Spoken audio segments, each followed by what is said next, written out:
¿Lo tenemos que hacer en español? Sí. ¿Entienden? Okay. Sí.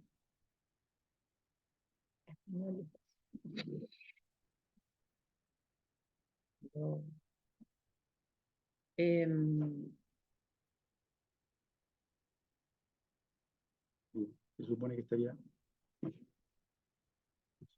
estaríamos compartiendo ahí. Bien, con este podés pasarlas. Vale. Bueno, buenas tardes a todos. Lo ideal sería hablarle a esta, que es la que está. Bueno.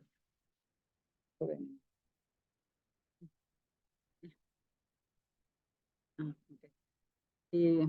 ¿Y esto no? No, esto no. Esto era para el público. Okay. Bueno, varios ajustes técnicos. Antes que nada, muchas gracias por estar acá con nosotras. Estamos en presentando ya el número 6.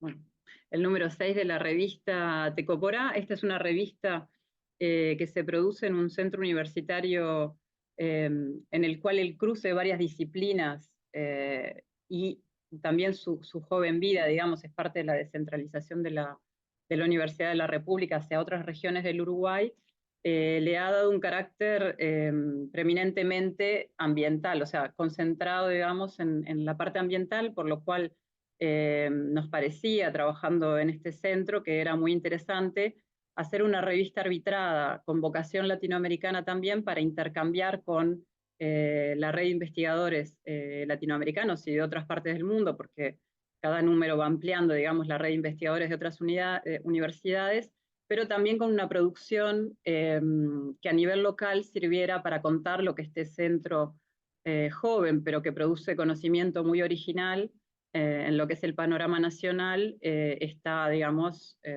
compartiendo, ¿no?, con el resto, tanto de la academia en Uruguay, pero también un centro que tiene mucha relación con grupos de la sociedad civil, y entonces, bueno, nos interesaba mucho también esta relación ciencia-sociedad, y buscando siempre una forma arbitrada, digamos, y científica, pero un formato que también fuera de gran difusión, ¿no?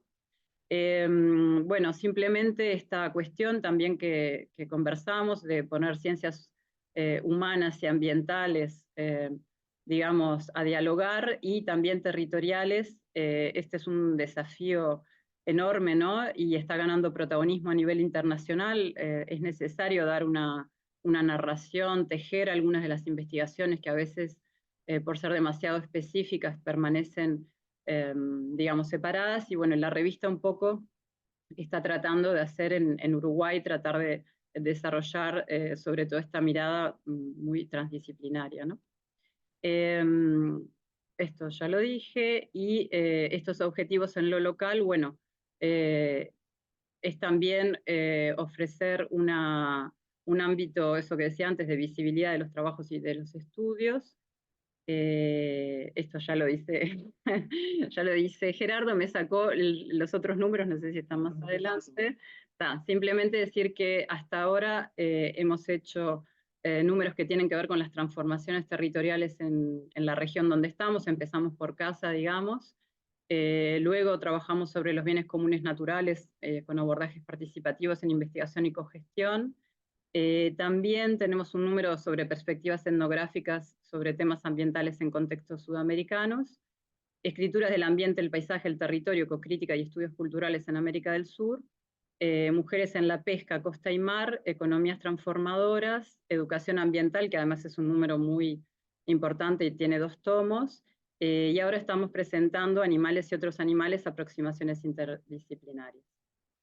Voy a volver para atrás, así Gerardo presenta el resto, y bueno, agradecerles a todos la presencia. Tengo 2 cámaras, es difícil de entender por dónde estamos, y ahora Gerardo va a contar un poco. En realidad estamos teniendo un impacto bastante más grande del que nos esperábamos al inicio, con una velocidad digamos, de visitas y de utilización de los contenidos de la revista, que nos confirman esta vocación, ¿no?, de tratar de sistematizar y tratar de poner al aire, digamos, todos estos contenidos.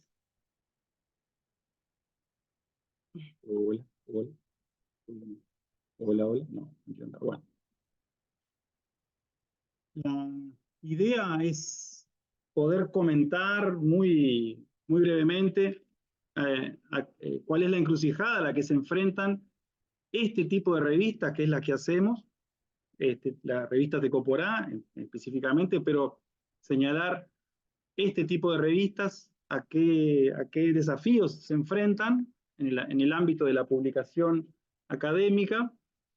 Y allí, brevemente puedo decir que Tecoporá es una revista que no cobra ningún cargo por publicar, preservar, acceder o reutilizar el contenido. Es lo que se conoce como la vía diamante del acceso abierto.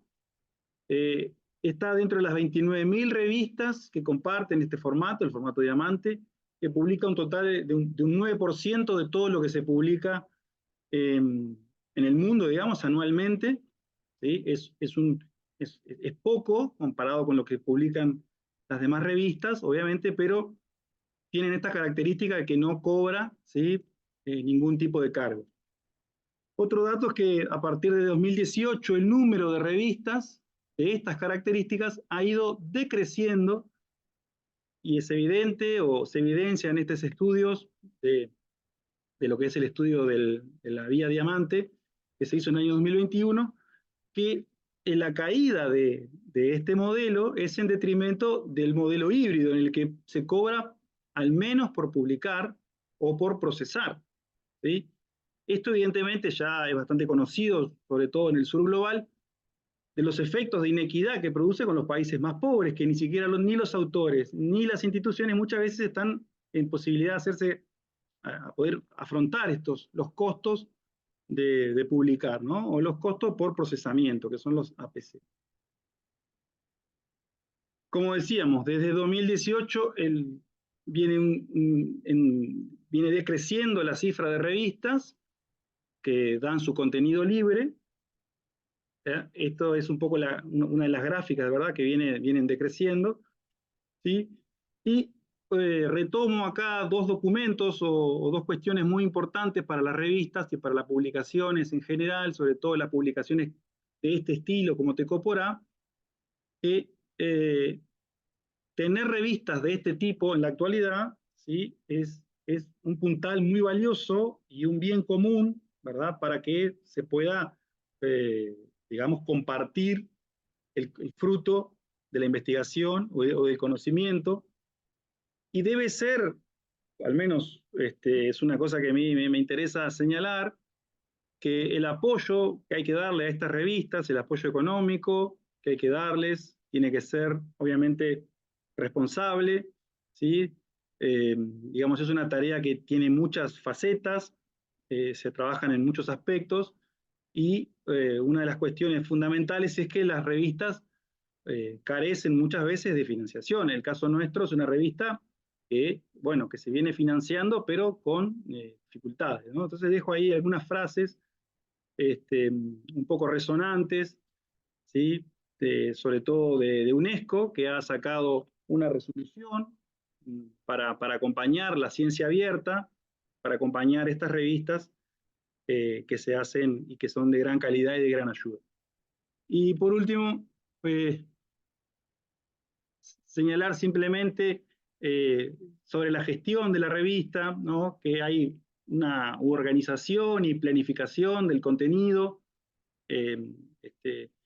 hay un acompañamiento permanente a los editores, un acompañamiento también permanente a los autores, ¿sí? Además de eso, hacemos una búsqueda permanente del mejoramiento del puntaje de la revista en aquellas instituciones que nos brindan transparencia, que generalmente no son financiadas por grandes compañías. Y bueno, y en esa mejora es que estamos comprometidos todos los que hacemos Revista Tecoporá, que ahí hay una foto de los comienzos, digamos, de Revista Tecoporá, y que un poco expresa lo que el raconto que ha hecho Adriana en sus minutos anteriores. Así que bueno, eso... Ah, los números, bueno, ¿dónde están los números? ¿Dónde los puse? Acá. Me hizo acordar, bien, menos mal. Bueno, yo hice ahí un intento de gráfica espero que esté claro al menos, ¿sí? Son las descargas anuales de la revista, es decir, cuántas veces el contenido que los editores y los autores colocan allí es descargado. En el año 2020, cuando recién iniciábamos, se registraron 4.777 descargas. Bueno, era una revista que recién comenzaba con muy poco material, más allá de que fuese de gran calidad, era muy poco. Con los siguientes artículos y números, bueno, obviamente que va creciendo el número de trabajos que se descargan, pero también fue creciendo el interés, y ahí estamos viendo que en los últimos 24 meses aproximadamente se registraron unas 2.000 descargas mensuales, ¿sí? Unas 70 descargas diarias, que para lo que somos nosotros y para el tipo de región en la que estamos, consideramos que es un número interesante para esta revista que ya tiene algunos años, pero que está naciendo, evidentemente, una revista nueva. Y finalmente este año, que aún no termina, lleva aproximadamente 27.457 descargas durante el año, ¿sí? Una cifra cercana a los 30.000 anuales, que es obviamente bastante más que lo que iniciamos en el año. Así que para nosotros es una alegría saber que el contenido de Revista Tecoporá es compartido, es descargado, es de interés. Bueno, y también contarle a los autores, a quienes confían en Revista Tecoporá, su trabajo, de que la revista cada vez tiene más impacto, más llegada, ¿sí? Estamos comprometidos en que la revista vaya sumando adhesiones y vaya cada vez creciendo más. Bien, por mi parte, vamos a dejar de compartir.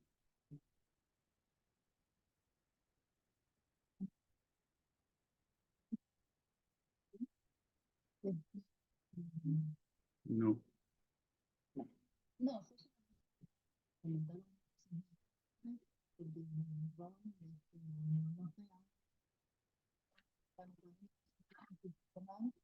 Entonces, bueno, comentar bien interesante, que no fue los grupos que estuvo el número en sí, porque vale que son problemas que además estuvo vinculado con los inicios de la Unión más animal, pero me pareció un número importante con temas que yo siempre que siempre han investigado que son más creativas o que no te que te están edificando ahí para seguir investigando, para seguir pensando, y también te interpela tu propia disciplina, ¿no? Artículos, yo que me resultaba interesante desde lo científico, ¿no? Y que todas las bases conceptuales, conclusiones.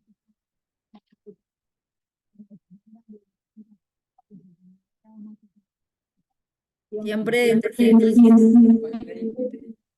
sentís un poco.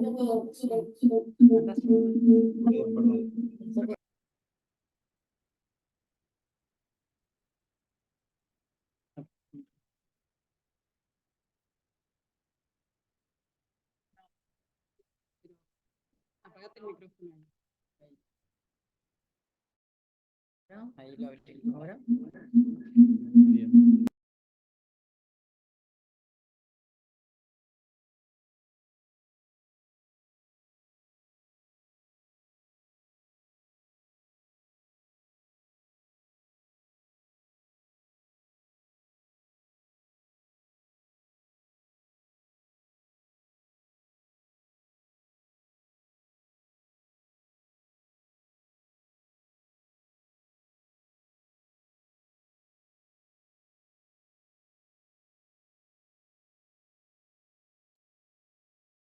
Ahí. Esa se supone que se escucha. Capaz que sí. ¿Se escucha? Capaz que repetimos una cosa. No sé si voy a poder repetir lo que dije.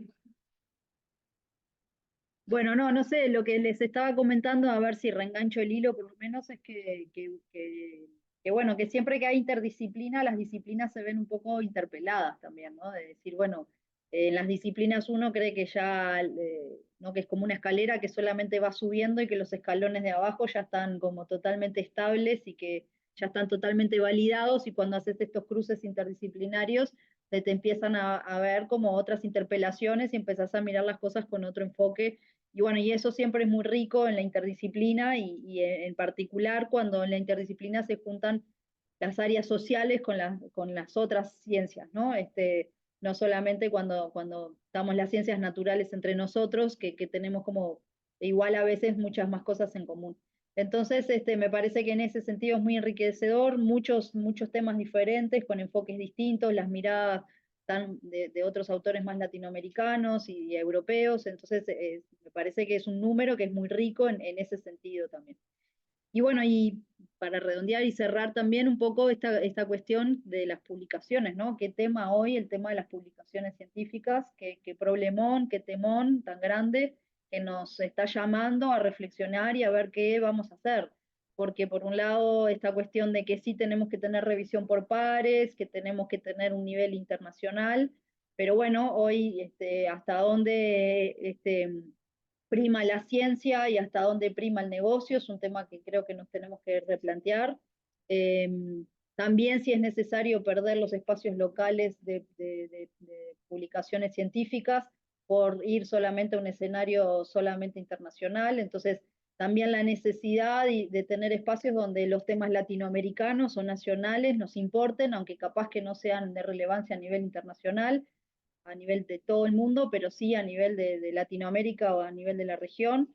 Y el tema de los costos de mantenimiento de las revistas, ¿no? De la imposibilidad que le está haciendo a las universidades o a las instituciones para mantener los costos de edición y de las revistas, que es una crisis que están teniendo todas las revistas, por lo menos a nivel latinoamericano. Y bueno, y cómo podemos llevar esa cuestión, ¿no? De si lo tenemos que hacer, si tenemos que entregarnos a las revistas internacionales solamente, si tienen que seguir siendo gratis cuando nuestras instituciones no tienen los presupuestos adecuados, si necesitamos cofinanciarlo de alguna manera, cómo mantenemos la objetividad de la calidad científica al mismo tiempo que mantenemos espacios de publicación. Bueno, en fin, es un tema enorme que creo que deberíamos estar conversando mucho más. Hoy el CURE está empezando a conversar eso y discutiendo eso. No hay opiniones unificadas para nada, pero bueno, creo que hoy toda la ciencia está llamada a pensar eso también, porque está siendo muy complicado a veces el tema de las publicaciones a nivel internacional, no solamente por temas de costos y de los scopes de las revistas, sino también porque a veces los temas que son de interés a nivel local o regional no necesariamente son de interés a nivel internacional, y eso nos limita, nos hace perder autonomía y nos hace perder soberanía también. Entonces, me parece que son temas que por lo menos tenemos que sentarnos a discutir. Y bueno, yo dejo por acá, me parece, a ustedes.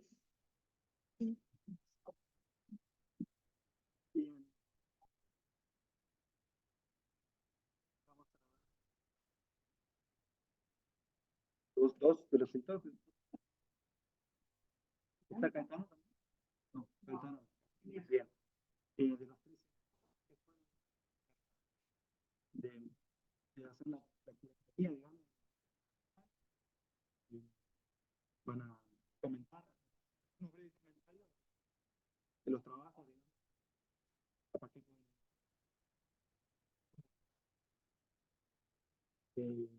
para hablar, ¿no? Sí. Bueno, muchas gracias, Gerardo. Bueno, veo muchas caras conocidas ahí del otro lado del Zoom, así que lo primero, saludar. Un gustazo verlos por ahí. Y bueno, y gracias por haber acompañado también este proyecto editorial. Bueno, nada, la verdad que es tremendo. Tremendo logro, estoy muy contento con que que haya salido este dossier de la revista, porque bueno, creo que da cuenta de un tema que en Uruguay estaba haciendo falta hasta ahora, es el tema de las relaciones entre humanos y otros animales. Era un tema que estaba bastante desarrollado en cuanto a dossier temáticos en la región, particularmente en Brasil se han publicado desde el 2010-11 unos 10-11 dossier temáticos. En Argentina también se han publicado otros dossier y en Uruguay la cosa venía bastante pobre en ese tema, entonces bueno, muchas gracias por la posibilidad de editarlo y bueno, nada, estamos súper contentos. Y bueno, quería contarles un poco cómo surge esta historia del estudio de las relaciones entre humanos y otros animales. Nos tiran con proyectiles. Bueno, contarles un poco la historia que empieza también con Lorena, ¿no? Como ella comentaba, que ella estuvo vinculada al tema del grupo de estudio que está un poco por detrás de esta movida, que fue cuando empezamos a hacer salidas de campo en las sierras de Rocha, que es un departamento del este del Uruguay, que bueno, es una zona, es un departamento, digamos, ambientalmente se podría decir bastante como importante desde el punto de vista de la cantidad de áreas protegidas que hay declaradas en la zona, y bueno, hay bastantes tensiones en cuanto a proyectos productivos que se están desarrollando ahí y políticas de conservación justamente. Entonces nosotros empezamos a trabajar sobre un tema de problemas con estudiantes, hacer salidas de campo,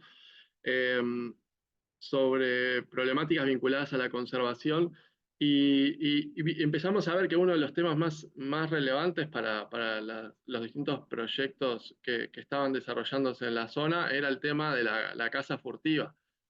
Y realmente muchos de nosotros no teníamos ni idea que ese podía ser un tema importante vinculado a la conservación. Esto fue hace, no sé, en el 2015, 2016, por ahí. Y bueno, y ahí realmente empezó a crecer este tema, esta preocupación, y después que empezamos a trabajar con el tema de la caza, y especialmente la caza furtiva y la caza del jabalí, y ahí nos empezamos a meter en el tema en ese entonces, lo que considerábamos el tema de los estudios humano-animales, y empezó a crecer este trabajo, esta línea de trabajo que desde su inicio fue bastante interdisciplinaria, ¿no? La verdad que bueno, parte de trabajar en el CURE es trabajar en contextos interdisciplinarios, rodeados o insertos en marcos y en departamentos básicamente conformados por personas que trabajan en biología, agronomía, veterinaria, bueno, distintos tipos de disciplina, por lo menos donde estamos trabajando nosotros. Y bueno, entonces se dio un diálogo muy interesante sobre todo esto, que nos llevó a rediscutir también muchas de las problemáticas, muchos de los temas en torno a qué es cazar, qué es un animal, y bueno, y eso creo que nos llevó, nos hizo transitar por distintas partes de lo que ha sido el desarrollo de esta temática a nivel global, ¿no? Desde sus inicios, también considerando los animales como una cuestión más vinculada a lo productivo o a lo ambiental. Después, bueno, con el surgimiento dentro de la antropología de posiciones más vinculadas a los animales como buenos para pensar, ¿no? Como qué nos llevan a pensar qué podemos pensar de nosotros mismos a partir del estudio de los animales, o los animales en su rol más calórico, en el sentido de los animales buenos para comer. Bueno, todos estos temas que han sido parte de la historia del desarrollo de lo que fueron los estudios humano-animales, que fueron un poco lo que cobijó nuestra propuesta, creo que han sido temas que han atravesado nuestro trabajo, ¿no? Y hoy en día creo que también hay una dimensión política bastante importante, ¿no? Que ha estado también incluso vinculado al origen de los estudios críticos animales, justamente la crítica de la excepcionalidad humana, la crítica del especismo, bueno, cuestiones sobre bienestar, sobre cuidados, todo ese tipo de temáticas también creo que hemos intentado desarrollarlo en Uruguay. Y hoy en día me parece que este número lo que da cuenta es justamente de lo dinámico del campo, ¿no? Y cómo una perspectiva que va más allá de lo humano es la que realmente hoy en día es la que nos está haciendo repensar estas nuevas relaciones entre humanos y seres más que humanos, entre humanos y no humanos, bueno, estos enredos multiespecies, ¿no? Que nos llevan a repensar qué es ser humano, ¿no? ¿Cómo es la definición del antropos? Nosotros, en tanto unidad biocultural, en tanto enredo microbiológico, pero a su vez enredo sociocultural, digamos, hacia lo que nos define hacia adentro y lo que nos define y nos posiciona hacia afuera. Bueno, todas esas formas de pensarnos creo que también son temas que están reflejados en el dossier y que son temas que estamos trabajando hoy en día y que creo que interpelan mucho los trabajos que se están haciendo en Uruguay, que también han estado históricamente dominados, me refiero al estudio de los animales, ¿no? Básicamente anclados a disciplinas más vinculadas a lo productivo, a la veterinaria, a lo agronómico, también a cuestiones de repente más sanitarias, pero desde ese lado.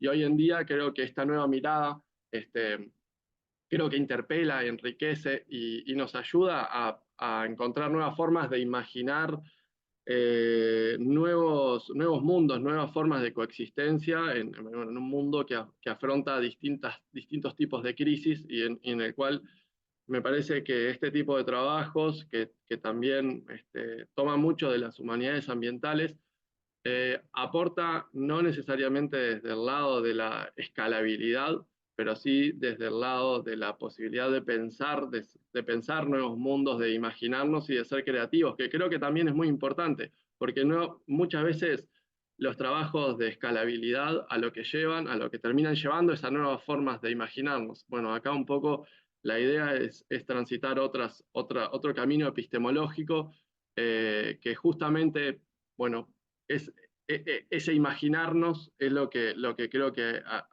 alimenta el debate que desde las ciencias sociales, desde las humanidades ambientales y desde la interdisciplina es lo que podemos aportar y un poco lo que quisimos hacer con este trabajo.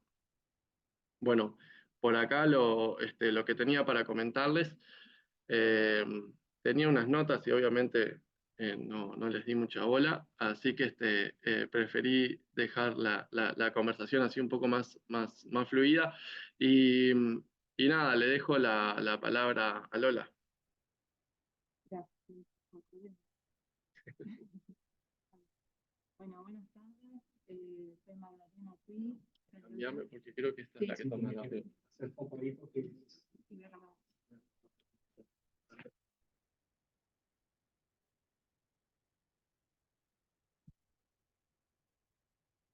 Gracias. Bueno, es un gusto estar acá. Llegó el momento de presentar este dossier. Un placer trabajar en él con Juan Martín, con Caetano, con Gerardo, con todo el equipo. Y bueno, también con las autoras y autores de los distintos trabajos. Creo que, bueno, como ya mencionamos, quedó muy interesante, muy variado, distintos lenguajes, incluso distintas lenguas que enriquecen un montón, y distintos animales, distintos entramados bueno, que lo tornan muy rico, como ya dijimos. Ahora la idea es presentar un poquito los contenidos, siguiendo el orden en que están en la revista, aprovechando que están presentes varias autoras y autores, les quiero invitar, si quieren, que presenten sus propios trabajos en unos minutos, 5 minutos, comentar un poquito lo que quieran al respecto, y yo les voy digamos, dando la palabra. ¿Qué les parece? Ya vi que hay varios autores y autoras presentes. Bueno, arrancamos con la primera sección, digamos, que es contribuciones teóricas, y bueno, arrancamos justamente con un texto que es una reedición de la introducción a un libro que fue editado el año pasado, que se llama Vitalidades, editado por Tincho, Juan Martín Davesís y Aníbal Arregui, coordinado y editado por ellos. Y bueno, esta introducción fue un poco reeditada para digamos, abrir este número, porque justamente trae algunas cuestiones, provocaciones teóricas, que bueno, consideramos que era muy, digamos, apropiado para enmarcar y para invitar a la lectura del dossier. El texto se llama Por una antropología en los márgenes de lo humano. Propone justamente pensar lo que un poco ya estaba hablando el Tincho, de repensar los límites de este antropos de lo humano como porosos, maleables, dando lugar a una concepción de lo humano no necesariamente centrada en una definición en lo orgánico, autónoma o autocontenida, sino en justamente esa relación con otros seres vivos e incluso con lo no vivo.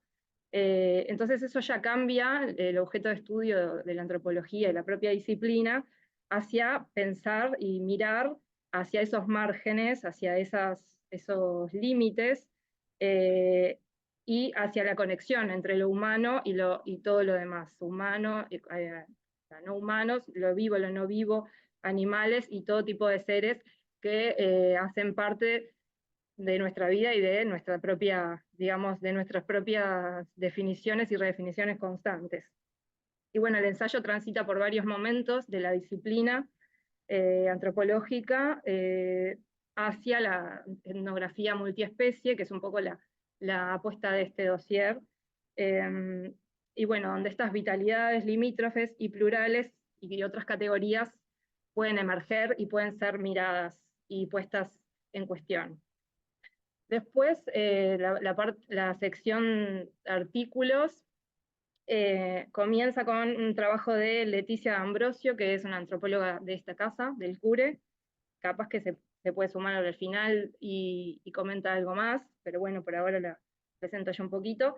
El trabajo se llama Una etnografía de las relaciones humano-animal en la costa y el mar, y es una exploración por colectivos de naturalezas, culturas en el surf, la pesca artesanal y la biología, que convergen en un entorno marítimo costero de 2 balnearios del departamento de Maldonado al este del Uruguay. Las relaciones entre pescadores artesanales, biólogos, surfistas, especies animales, que ya sean concebidos como copartícipes de prácticas, objetos de estudio o símbolos, y también las relaciones con el entorno, que son todos concebidos como actantes, son abordadas como colectivos que trascienden las definiciones aparentemente estables de lo humano, lo animal y el objeto, y los objetos. Y de esta multiplicidad de vínculos que Leticia aborda, emergen particulares maritimidades costeras, que son espacios concebidos no como trasfondos físicos determinantes, sino como procesos históricos, sociales, simbólicos y materiales multiespecies, influidos por prácticas y percepciones que ocurren entre el espacio continental y el mar. Luego tenemos un trabajo que se llama Vacas, simios y perros, reflexiones desde las relaciones interespecies acerca de la producción de lo humano, de Rubén Gómez Soriano, Gonzalo Correa Moreira y Artur Real Ferreira. Y veo que está por allí Rubén Gómez Soriano, si querés te damos la palabra para que puedas presentarnos. Buenas. Sí, bueno, en primer lugar, agradecer la invitación para participar en un número tan interesante y tan necesario, como ha dicho antes Tincho. Y nada, un poco nuestro trabajo surge de un conversatorio que tuvimos acá en la UDELAR, en la Facultad de Psicología.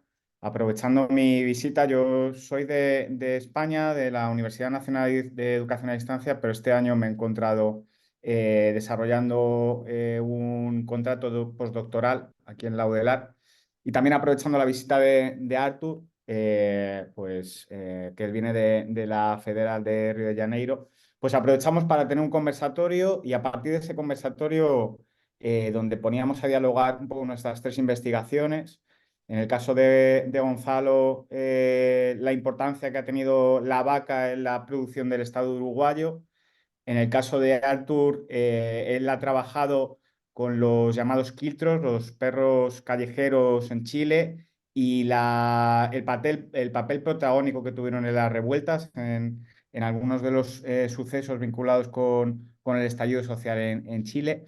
Y en mi caso, que tiene que ver con el papel que han desempeñado los grandes simios no humanos en la producción de la subjetividad moderna como figuras ambivalentes entre lo monstruoso y el fósil, ¿no? Entonces, poniendo a dialogar un poco esas 3 investigaciones, surgió este conversatorio y al poco tiempo nos llegó la llamada para la revista, entonces nos parecía que era interesante ampliar un poco este diálogo y llevarlo a artículo y ahí conversamos un poco en torno a estas cuestiones. Tampoco quiero dilatarme y robar más tiempo, pero yo creo que con eso se entiende más o menos. Buenísimo, muchas gracias. Luego seguimos intercambiando. A mí me gustó mucho eso de compañeros epistémicos, para mencionar un poco un concepto aglutinante de los 3 trabajos que presentaron, y bueno, muy interesante.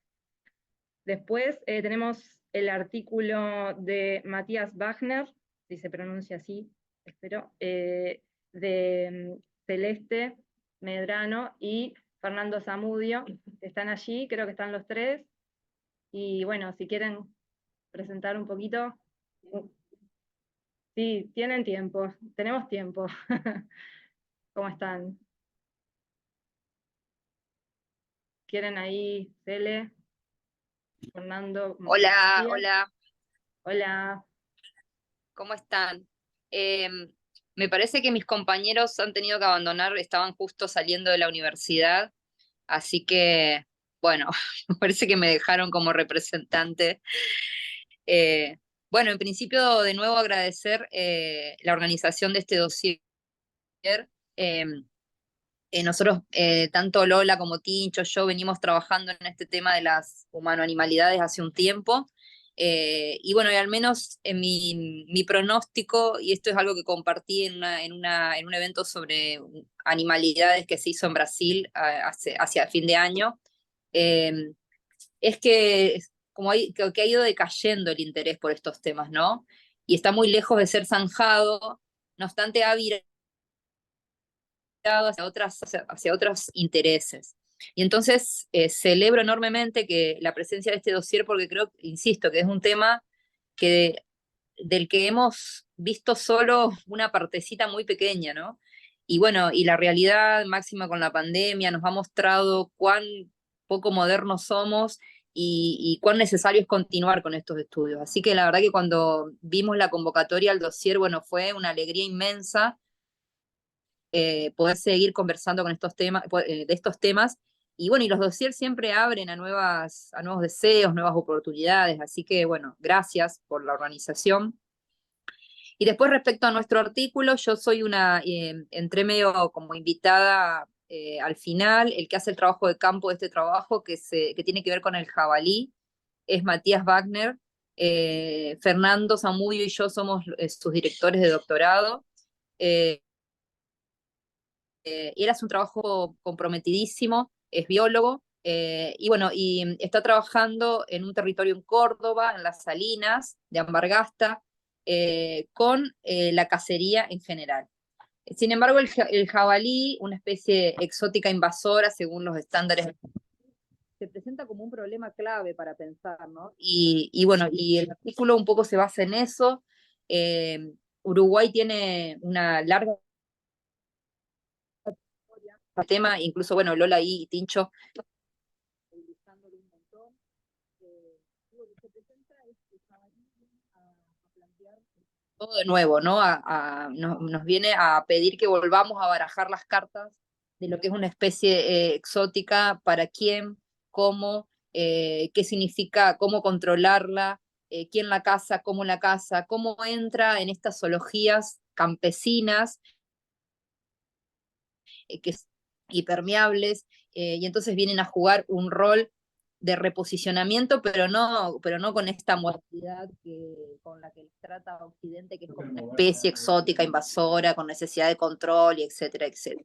Entonces, bueno, el artículo se basa en eso, contiene mucho la voz, la primera voz de los y las campesinas de Córdoba, dialoga con lo que está haciendo en Uruguay y Brasil, y creo que en algún momento nos debemos ahí, estamos presentes, nos debemos sentarnos en una mesa, estamos avanzando sobre este tema del jabalí, a hacer algo conjunto, y bueno, y el jabalí está todo el tiempo planteando desafíos, ¿no? Todo el tiempo.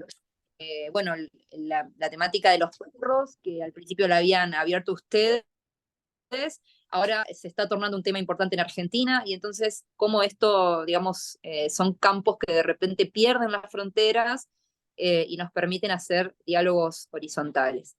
Y bueno, de eso se trata nuestro trabajo, trata este tema que de todas maneras es bastante incipiente en el campo donde lo está trabajando Matías, porque recién, digamos, en este, bueno, y tiene que ver con una población campesina, no con una población campesina de larga trayectoria de cacería. Entonces, bueno, ahí está el jabalí diciendo sus cosas, y bueno, y las invito a leerlo. Y gracias de nuevo. Muchas gracias, Celeste. Buenísimo. Después seguimos intercambiando. Ahora seguimos presentando los demás artículos. Después viene un texto que se llama, está en portugués, Devir Educador, Voces Multiespecies a Fabular na Educação, de la IS de Paula Pereira y Elira Santos Ribeiro. Creo que no están ninguna de ellas dos.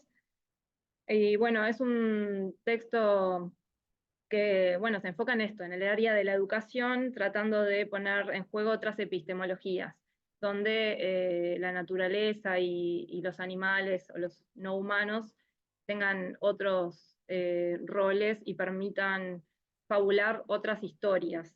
Están inspiradas en textos de Deleuze, Guattari, Stengers, y también filósofos y líderes indígenas como Krenak, Munduruku y Copenhague, que proponen pensamientos y prácticas educativas, ellas a partir de esas lecturas, prácticas y pensamientos educativos descolonizadores, con potencias creativas entre los procesos de devenir educador y la fabulación. Desde una crítica a la idea de funcionalidad en la epistemología occidental que permea el campo de la educación, el texto, retomando nociones de culturas indígenas de distintos lugares del mundo, propone otras nociones, otros conceptos. Por ejemplo, la vida no es útil, la vida es una danza cósmica, y intentan, bueno, las autoras en el texto, generar fisuras en los discursos utilitaristas y fabular junto con lo que llamamos naturaleza. Es un llamado a otras historias, a líneas de fuga, a gestos mínimos de resistencia y recuperación de la memoria de lo común, pero que a la vez rompan con la idea de un solo mundo, un mundo unívoco. Bueno, después tenemos la sección entrevistas, dos entrevistas.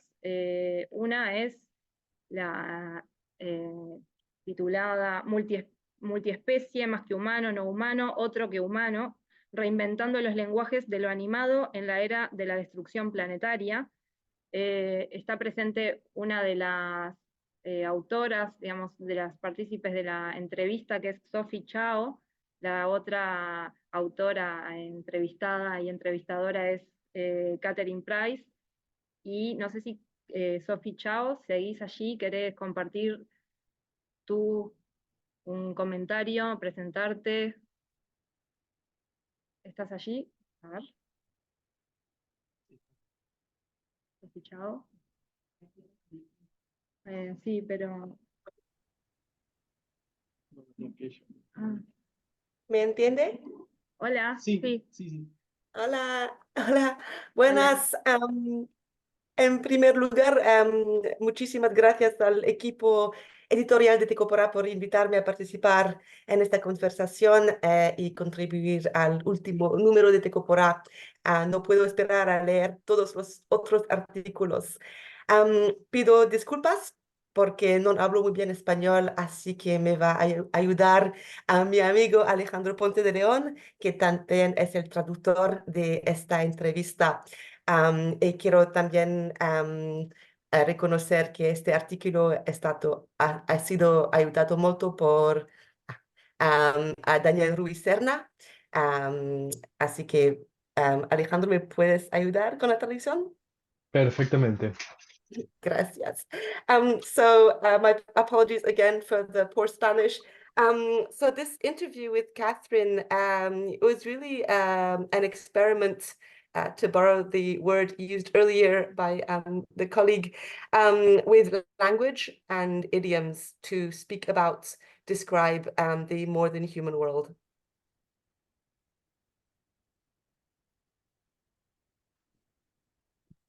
Esta entrevista ha sido un experimento, tomando de lo que habíamos dicho hace unos minutos por las otras personas partícipes, en jugar, experimentar con idiomas y lenguajes para poder hablar de encuentros multiespecies. In particular, the conversation is focusing on what is foregrounded and backgrounded when we use words like multi-species, more than human, non-human, other than human, but also more experimental idioms like multi-being and multi-world. En particular, la conversación gira alrededor de lo que está en disposición en términos de primer plano y segundo plano cuando hablamos de estos idiomas tales como multiespecie, más que humano, no humano, pero también es una manera de experimentar con otros conceptos, otros idiomas, idioms en inglés, que puede ser traducido tal vez como nociones al castellano, tales como multimundos, que son propuestas en sí novedosas a la conversación. And in that respect, the conversation is as much about playing with words as it is about thinking seriously and critically about the politics and ethics of language, particularly when we start to think about multi-species in the context of justice, or more prevalently in the Anthropocene, of multi-species injustice. La conversación también es un juego con las palabras, o invita a pensar a través de los juegos, pero también es una manera de pensar críticamente qué es lo que estamos trayendo a la mesa cuando empleamos estos términos, sobre todo cuando estamos pensando en sus usos a la hora de pensar en justicia ambiental, pero también en pensar en instancias de injusticia ambiental en momentos del antropoceno. And absolutely central to that thinking around multi-species justice in this conversation is centering indigenous philosophies, practices, and protocols of multi-species justice that have not only been theorized by indigenous scholars, but that have been put into practice in everyday life since time immemorial. Una parte central del argumento que presenta el artículo es darle centralidad a los pensamientos indígenas, locales y nativos, no solo como una manera de ampliar los lenguajes, pero también de centrar estos lenguajes, estos idioms, que han estado en circulación, práctica y en composición de mundos desde tiempos inmemoriales. And the last thing I want to say is that the article, for me, at a personal level, speaks really to the power of collaboration in thinking and doing and imagining and resisting and resurging. Alejandro, just feel free to drop a few of those, because without collaborations across disciplines, as was so beautifully described by the editorial team just now, none of this work is possible, but more importantly, none of this work is actionable in the worlds that we don't just describe and theorize, but that we potentially want to contribute to or affect change within through decolonial, participatory and collaborative ethics. Esa fue una frase un poco más larga, entonces I'll do my best. A nivel personal, este artículo también es un reflejo del espíritu generativo, de la colaboración, tanto indisciplinada como disciplinarmente, maneras en las cuales la colaboración entre diferentes campos habilita prácticas de imaginación, de composición, de resistencia, que en sí pueden ser novedosas. em, y sin duda, nada del trabajo que ha emergido de este artículo pudiese haberse hecho sin esas colaboraciones entre diferentes epistemologías. Y lo que invita también es cómo esas reverberaciones entre diferentes campos pueden permitir pensar en posibles cambios en las maneras en que colaborativamente hablamos sobre estos temas. Que exceden los lenguajes y los idiomas con los cuales pensamos lo multiespecie, dependiendo de cada campo. Gracias, Ale. ¿Tú quieres añadir algo tú mismo? Ha sido un gusto trabajar con Sophie y nosotros también, agrego, a nivel personal, esto ha sido un inicio de una colaboración y ha sido muy interesante pensar, y esto es también como mi apuesta, que me parece interesante que se está haciendo desde la revista, cómo podemos pensar no solamente las reverberaciones, las resonancias hemisféricas de norte a sur o a través del continente, pero también las resonancias entre otro tipo de latitudes. Entonces, pensar con Sophie para mí ha sido una oportunidad también de pensar en cómo las tensiones que emergen del otro lado del Pacífico pueden informar lo que, no solo las tensiones, sino también los modos de pensar que son muy locales, que son muy propios de unos contextos que para nosotros latinoamericanistas pueden ser distintos, pueden iluminar las maneras en que nosotros también estamos pensando. Entonces, mi invitación también ha sido, y me parece muy interesante que Tecopora abra esta posibilidad de entrar, de que esta entrevista entre, ha sido cómo empezamos a pensar ya en una escala planetaria, qué implica pensar en lenguajes y en idiomas planetarios. Y yo creo que este tipo de diálogos entre diferentes especializaciones regionales nos permite precisamente generar este tipo de pensamientos. Gracias. Bueno, muchísimas gracias, Sofi y Alejandro. Bueno, seguimos. Luego tenemos otra entrevista que es realizada por Francesca Nardi a Francesco de Agustinos, director de un documental que se llama One Heart, Everything is Connected, que es del 2021, y que es un documental sobre la relación entre la intensificación de la producción pecuaria, la deforestación y las pandemias. Digamos, la realiza en el contexto de la pandemia del COVID-19 en el 2020.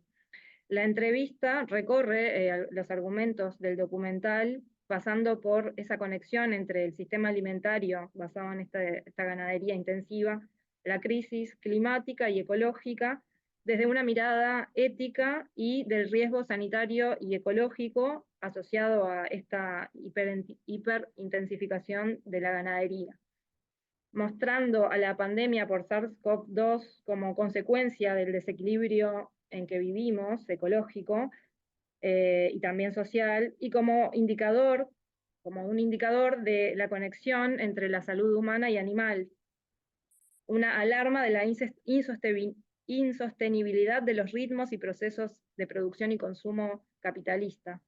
Que bueno, pone el foco allí en los animales de granja, que cuando están aislados se los concibe como asépticos, pero que rápidamente se pueden tornar en incubadoras de virus transmitidos por animales silvestres, cuyos hábitats se van mermando por el propio avance de esta producción industrial ganadera. La entrevista pone de manifiesto que se ha hecho poco luego de ese momento pandémico, a pesar de haber dado cuenta de esas conexiones y la concepción de la salud como una salud, o la conexión entre la salud humana y animal, bueno, que a pesar de haber encendido un montón de alarmas, esas tendencias continúan, y que las alternativas que se han ido proponiendo a nivel institucional y que tienen apoyo de la opinión pública, no cesan de crear nuevas paradojas éticas y ecológicas, en lugar de aportar soluciones. Bueno, y finalmente cerramos con un ensayo, en la sección de ensayos, que está en italiano, y se llama Convertirse en una cucaracha, error y disfrute, de Felice Cimate. Y bueno, este ensayo se basa sobre todo en la obra, en una novela de Clarice Lispector, que se llama La Pasión, y explora la productividad del error, del encuentro traumático con lo inesperado.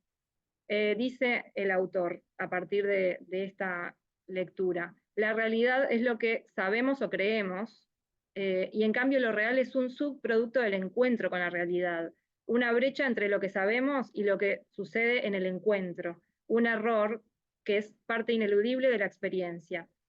En la novela, a partir del encuentro con una cucaracha, la protagonista experimenta lo real y pasa a ver esa realidad abandonada como un impedimento del encuentro, es decir, un impedimento de la vida. Desde esta nueva experiencia, dice de lo real, las identidades preexistentes son resignificadas como límites que no permiten mezclarse y perderse, y desde donde los encuentros con los animales son siempre predecibles, ordenados e inofensivos. Una vida demasiado humana no es una vida, dice. Así que una vez que este mecanismo humano entra en crisis a través del encuentro con lo real, el ver se transforma en una desorganización incontrolable, un gran encuentro en el que el riesgo de desorganización es inevitable. Así que este encuentro mujer-cucaracha produce en la novela y en el ensayo la posibilidad de despersonalizar, de abandonar las entidades separadas y convertirlas en un cuerpo post-humano capaz de disfrute. Bueno, por allí cerramos la presentación de los contenidos. No sé, ahora podemos dar paso a un intercambio. Gracias por también al público presente. Disculpen que los dejamos un poco de lado al mirar siempre la pantalla.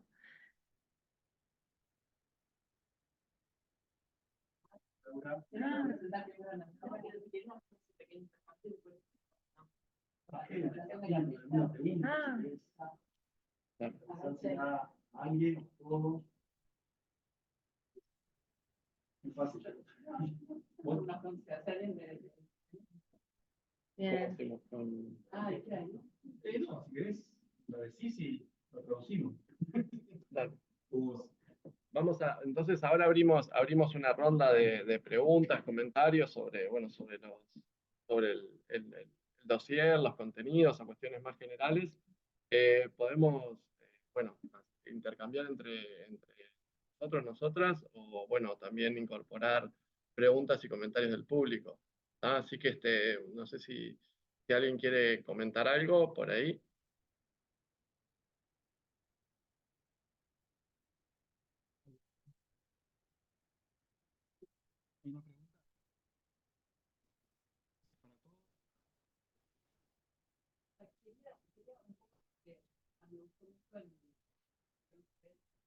Hacen también un asunto de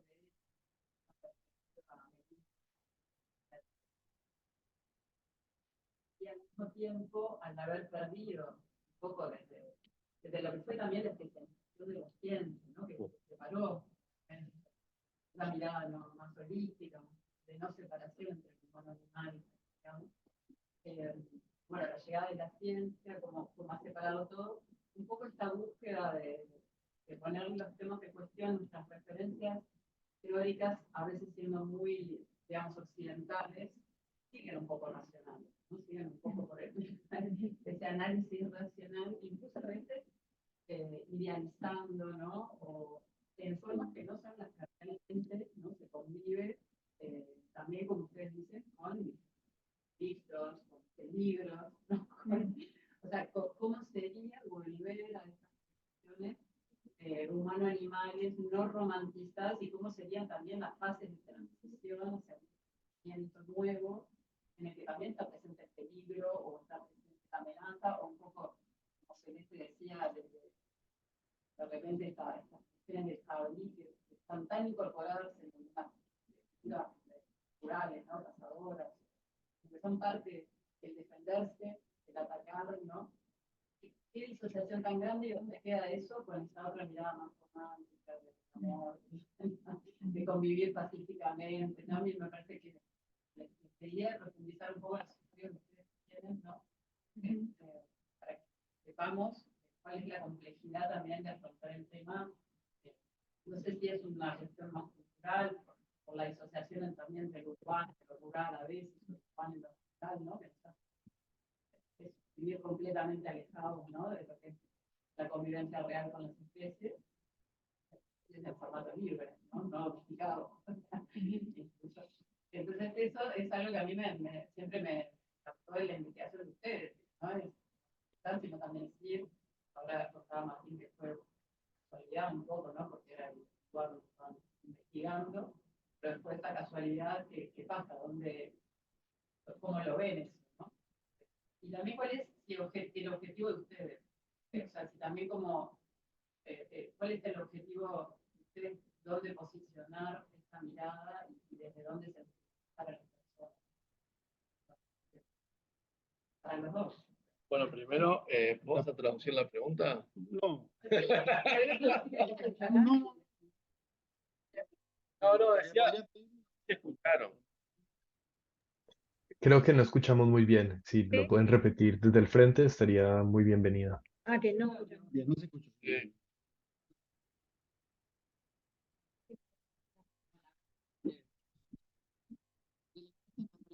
O en español, pues no se escuchó en español. No.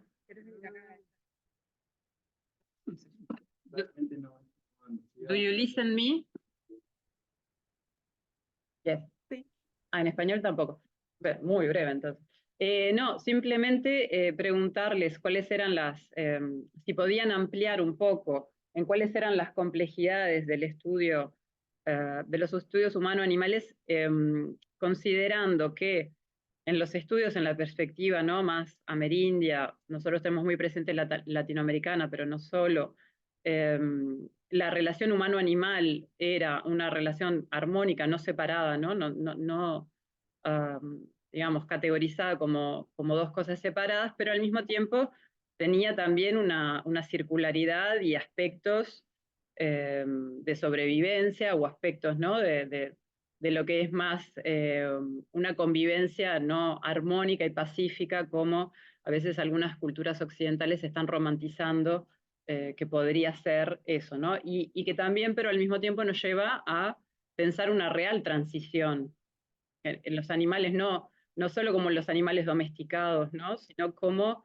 afrontar esas complejidades del tema y bueno, ir hacia una real transición en la que se reconozcan y se respeten los derechos de todos los seres, incluyendo, ¿no?, considerar los hábitats donde viven, ganando mayor libertad y bueno, y que el humano se adapte y no siempre que los otros se adapten. And briefly, but very briefly for Sophie, it's how to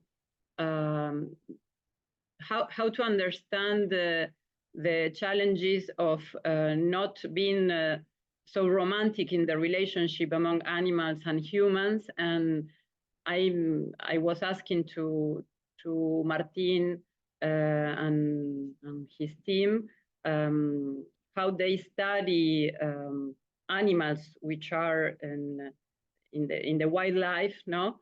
How can we make a transition understanding the real dangers of being together, and so how can we adapt to these topics?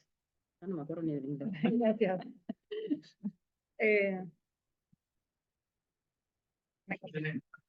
Bueno, cuando estamos algo nosotros, y si alguien de los presentes quiere agregar algo también.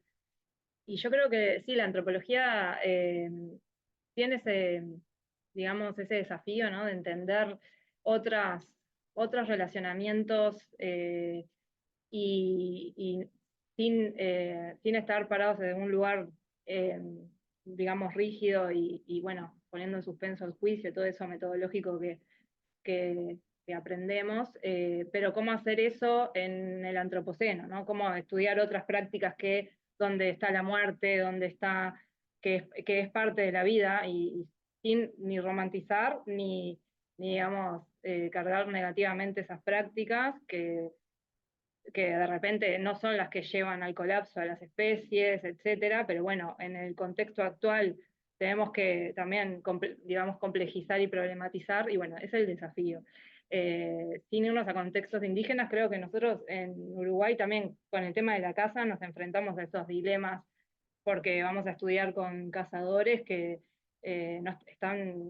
no piensan ni quieren, digamos, afectar ni las poblaciones, ni el ambiente, etcétera, la caza de subsistencia también en muchos lugares rurales, donde es parte de la vida y de la reproducción de la vida, y se respetan un montón de normas, y digamos, hay reglas y códigos que podemos traducir como de sustentabilidad de esas poblaciones, y bueno, es un desafío, no lo voy a responder, pero sí creo que es parte interesante de lo que nos toca pensar en estos temas.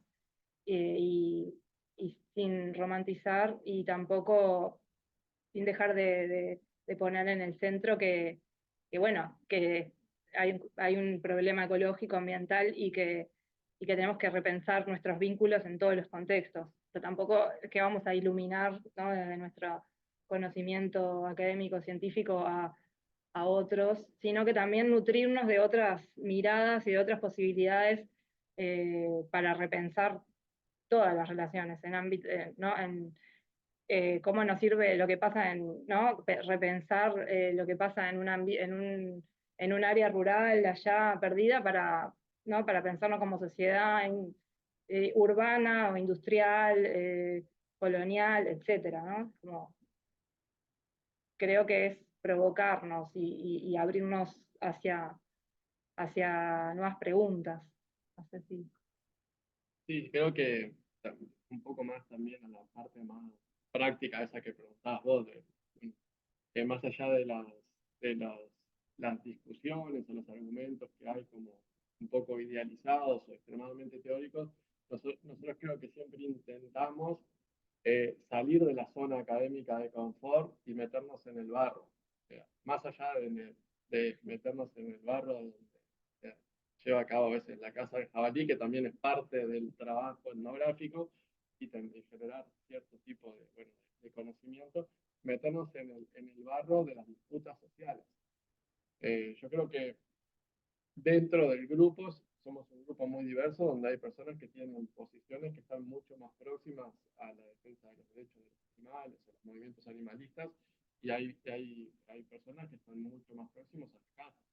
Entonces, creo que el diálogo que hemos desarrollado ha sido muy rico, y me parece que todos los temas que hemos estudiado, lo que hemos intentado siempre es promover el diálogo entre distintos actores, entre la administración pública, los gestores, los defensores de derechos de los animales, los cazadores, bueno, distintas disciplinas. Entonces, creo que un poco la respuesta a eso es pensar los problemas desde la coexistencia de éticas animales, sobre los animales que existen, y bueno, y intentar promover el diálogo. Yo creo que eso también ha sido interesante en el sentido de que hemos trascendido un poco la separación urbano-rural. Eso es un tema que sesga también mucho de estos trabajos, incluso de las posiciones, que es esta de la que estoy hablando. Y creo que alguna vez también lo hablamos con Celeste, de que la gran desatención que había al estudio de las relaciones humano-animales, por ejemplo, en grupos campesinos o sociedades rurales, ¿no?, campos, y que no sean grupos indígenas, que sí han concentrado bastante atención en Uruguay, en la región y en Uruguay, pudimos desarrollar este tipo de miradas bueno, que se presta también para trascender estas dicotomías, y que creo que han sido muy interesantes, ¿no? Entonces, en ese lado creo que para mí la intención es siempre salir de la zona de confort e intentar hacer dialogar las distintas posiciones que existen sobre los temas y pensar que pensarlo transdisciplinariamente en el sentido que los sujetos de estudio con los que estamos trabajando son lo que son por la existencia de distintas perspectivas sobre el tema. No son una cosa en sí misma. La casa no es lo que dicen. La casa es una superposición de intereses cada vez más compleja y eso es lo que hay que gestionar. No hay que gestionar la muerte de un animal. Hay que gestionar, sí, la muerte del animal, pero mucho más allá de eso. Entonces, eso es incluir las perspectivas más, como se puede decir a priori, más romantizadas, pero incluir todas las otras también y tratar de discutirlas. Yo creo que un poco eso es lo que hemos intentado hacer y bueno, aportar desde el lado de promover el diálogo interdisciplinar también con la presentación de este dossier es parte de eso también, es posicionar el tema en la agenda de estudios con una perspectiva más social en Uruguay, que eso también es algo que hacía falta y que bueno, está bueno para empezar a plantear estos distintos mojores del estudio de los temas humanos y otros animales.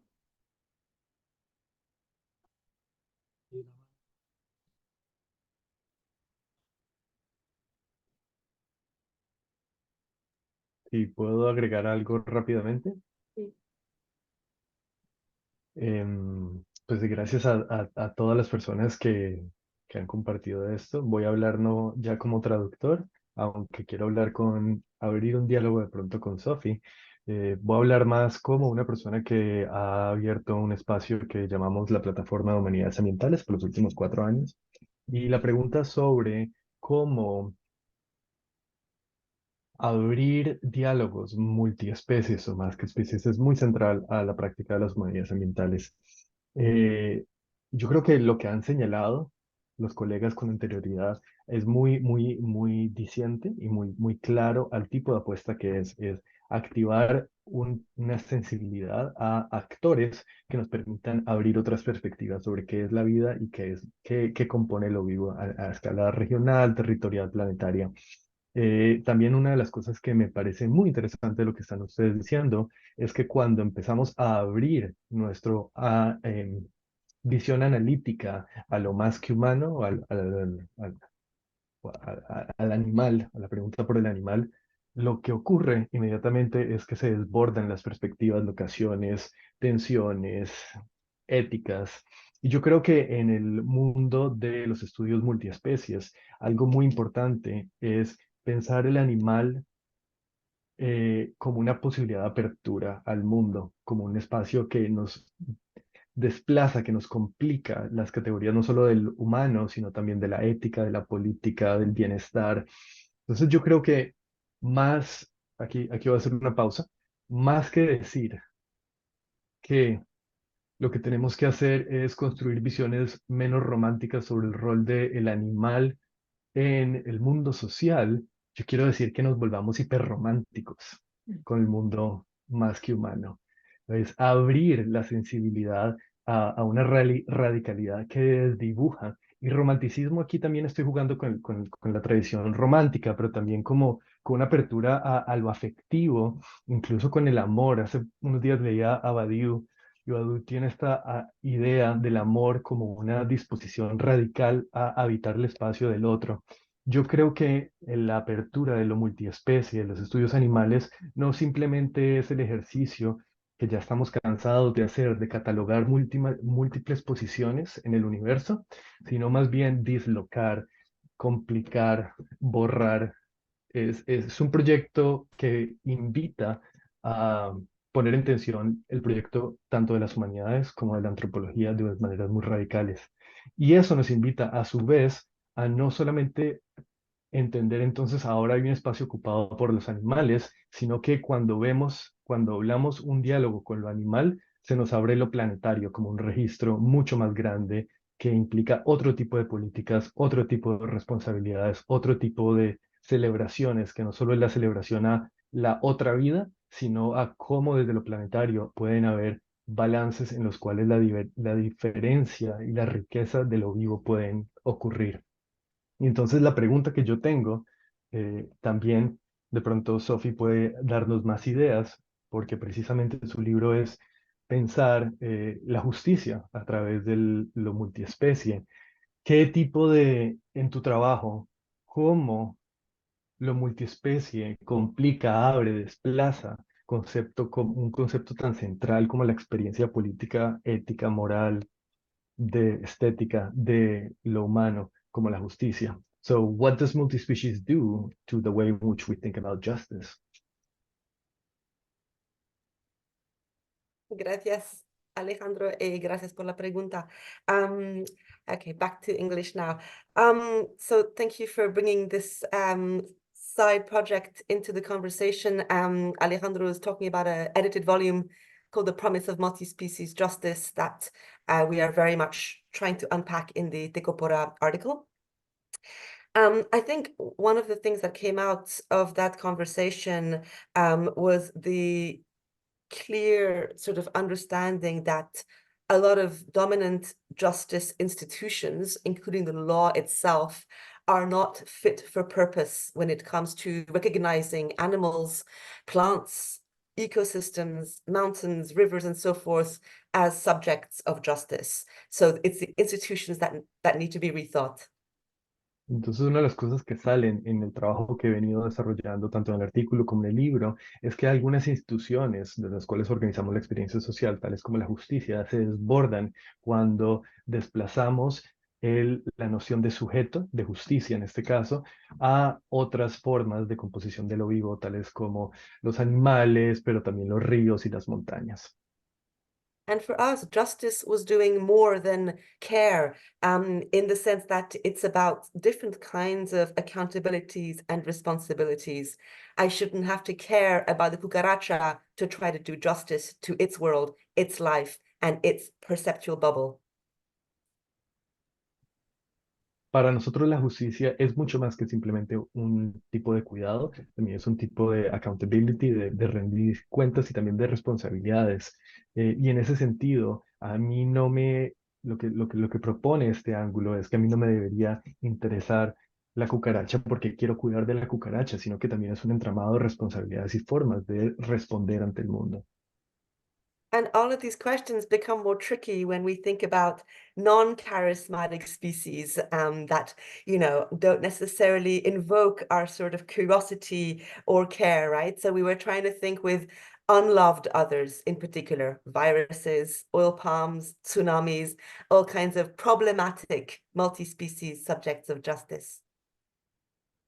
Y todas estas preguntas se vuelven incluso más difíciles cuando pensamos en especies que no son necesariamente carismáticas. Por ello, nuestro proyecto está pensando con formas de vida o con formas de composición de agenciamientos que no son necesariamente carismáticas, tales como los virus, los tsunamis, formas que no son carismáticos. And just lastly, to speak more directly to the question, I first of all really love and appreciate the reminder of the perils of romanticization. For me, I've always found it helpful to think about multi-species worlds and hospitalities as thoroughly shot through with hostility. In fact, hospitality, hostility, they share the same etymology. Eso va a ser un poco más difícil, pero para hablar directamente de la pregunta, aprecio el paralelo entre la romantización y do you mind explaining how it connects back to hostility? Sure. So if the world we live in is one we're trying to cultivate multi-species hospitality, that doesn't mean that it's devoid of hostility, and the words are connected. Claro, si estamos pensando un mundo desde donde el espacio del hospitalario, y aquí el hospitalario es un sentido mucho más amplio, también tenemos que pensar que el hospitalario y la hostilidad son palabras que semánticamente están muy conectadas y no necesariamente el hospitalario está vacío de lo hóspito, de la hostilidad. And by the same token, just because multi-species worlds are relational does not mean that all relations are good. So the question for me is, who benefits from that relation?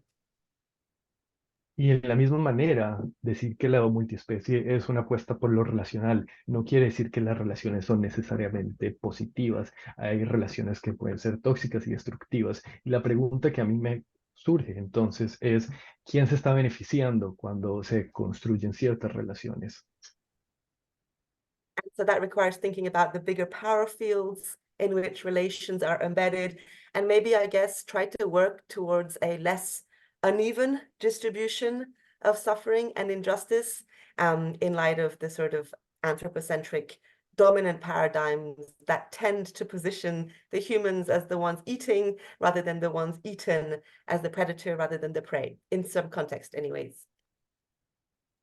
Y entonces esta pregunta sobre las relaciones que no son necesariamente siempre positivas, que también pueden ser destructivas, nos implica pensar en los campos de poder en los cuales las relaciones se emergen y se decomponen, y cuáles son las naturalizaciones de las maneras en que estructuramos, en que entendemos las estructuras del poder, que entonces la apuesta por hacer una justicia multiespecie, por traer los animales a la pregunta sobre la justicia, implica también pensar cómo construir mecanismos en los cuales el sufrimiento pueda ser distribuido de otras maneras, y al pensar en esas redistribuciones del sufrimiento, también podemos estar desbordando los paradigmas de lo humano en términos de jerarquías, pero también de ideas de que el humano es predador y presa. ¿Quién es el predador y la presa? Más bien descomponer esas ideas y pensar los campos de poder en los cuales estas relaciones y estas relaciones ocurren.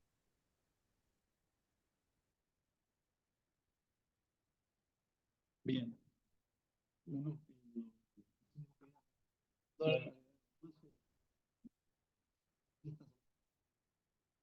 L había levantado la mano. L. Sí. Celeste.